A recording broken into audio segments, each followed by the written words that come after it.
Bordeaux, située au sud-ouest de la France, est une ville riche en patrimoine religieux. L'histoire religieuse de Bordeaux remonte à l'époque gallo-romaine avec les premiers lieux de culte chrétien apparus au IIe-XIIIe siècle. Aujourd'hui, on y trouve de nombreux édifices représentant diverses confessions. Cependant, autrefois, elle était principalement une ville catholique, à l'image de la France entière avant la Révolution. Depuis l'époque gallo-romaine, la ville a joué un rôle central dans l'expansion du christianisme dans la région. Bordeaux était une des premières villes chrétiennes de Gaule. Au Moyen-Âge, elle est devenue une étape clé sur le chemin de Saint-Jacques de Compostelle en tirant plusieurs milliers de pèlerins chaque année. Parmi les édifices qui constituaient la partie bordelaise du chemin, on trouve par exemple la cathédrale Saint-André, l'église la plus grande de la ville. C'est un exemple parfait de l'architecture gothique avec des arcs potents, des voûtes élevées et des ornements sculptés. Son portail principal est orné de scènes bibliques, dont le jugement dernier. En plus, cette église a été le lieu du mariage d'Aliénor d'Aquitaine et Louis VII, un événement majeur dans l'histoire de la France. La basilique Saint-Michel, particulièrement célèbre pour son clocher indépendant, en fait également partie.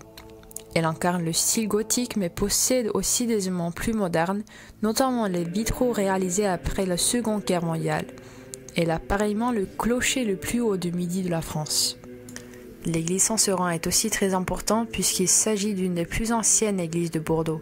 Les fondations remontent au 5e siècle. Le bâtiment est un mélange de différents styles et époques, roman, gothique et même baroque. Saint-Seurin est célèbre pour sa crypte mérovingienne. Bien sûr, ces trois édifices ne représentent qu'une partie du paysage religieux divers de Bordeaux. On y trouve de nombreux autres bâtiments allant du roman au gothique, baroque et classique. En tant qu'importante cité de la région Aquitaine et même la capitale de la Provence pendant plusieurs siècles, Bordeaux a été une ville clé du christianisme français, du 5e siècle jusqu'à la Révolution française en 1789. Une des façons dont l'histoire chrétienne s'exprime aujourd'hui est l'existence des écoles catholiques privées. En Europe, elles se trouvent partout où la religion a joué un rôle important au fil des années. En France, les écoles privées, souvent bâties sur les valeurs chrétiennes, sont parfois considérées comme possédant une meilleure qualité de l'éducation que les écoles publiques. Une de ces écoles est l'Assomption Sainte-Clotilde. Alors oui, c'est une école catholique qui a été fondée par des religieuses de l'Assomption au XIXe siècle. C'est l'évêque de Bordeaux qui a demandé à Sainte Marie-Eugénie, qui est la fondatrice des religieuses de l'Assomption, de venir s'établir à Bordeaux pour y fonder une école pour filles, parce qu'à l'époque, il y a des écoles de filles et des écoles de garçons.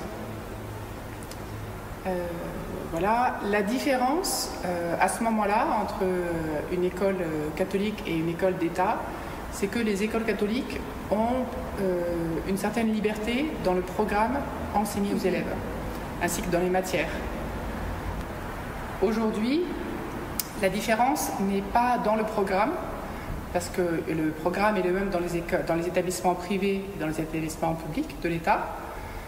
Peut-être la différence, c'est plus l'esprit avec lequel on accompagne les élèves. Peut-être certains cours aussi que l'on met en place qui ne sont pas dans le cursus des élèves qui suivent leur lycée dans une école publique. Alors on a ce qu'on appelle le parcours Assomption. En fait, c'est 1 heure tous les 15 jours et 1 heure qui est vraiment pour les élèves. On leur permet de réfléchir sur des sujets vastes de la société. Alors, on a des cours de religion qui sont pas obligatoires. C'est sous inscription et ça s'appelle l'aumônerie. Et avec ça, il y a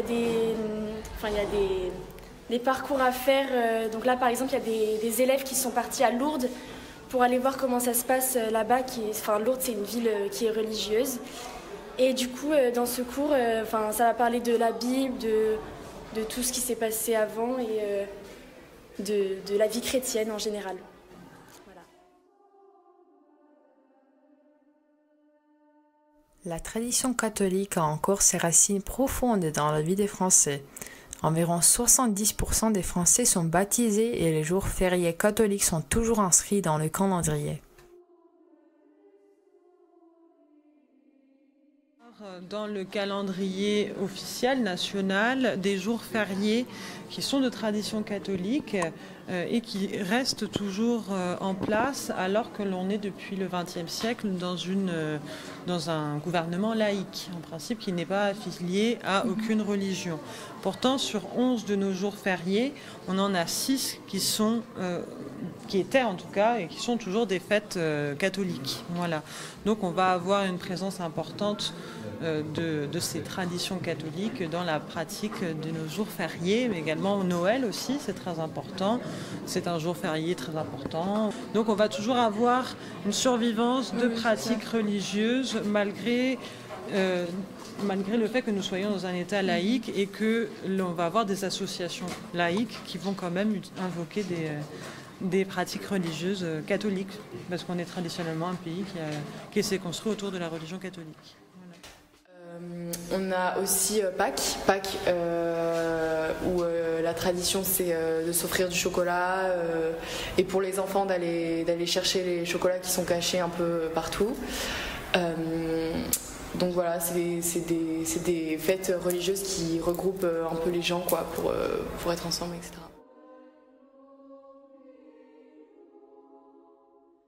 En plus de ces jours, on compte également l'Ascension, le lundi de Pentecôte et l'Assomption, qui sont liés à la vie et à la mort de Christ, ainsi que le Toussaint qui honore tous les saints et les âmes des défunts. Bien que ces traditions soient restées, le monde change. Il se diversifie, mais aussi le monde est en train de se séculariser. En fait, depuis la seconde moitié du XVIIIe siècle, une séparation s'établit progressivement entre le domaine religieux et le domaine public, marqué par le renoncement des églises à certaines fonctions qu'elles assument dans la société civile et politique. C'est également le cas en France, où le nombre de croyants est en baisse. En 2023, seulement 44% des Français croyaient en Dieu, contre encore 66% en 1947.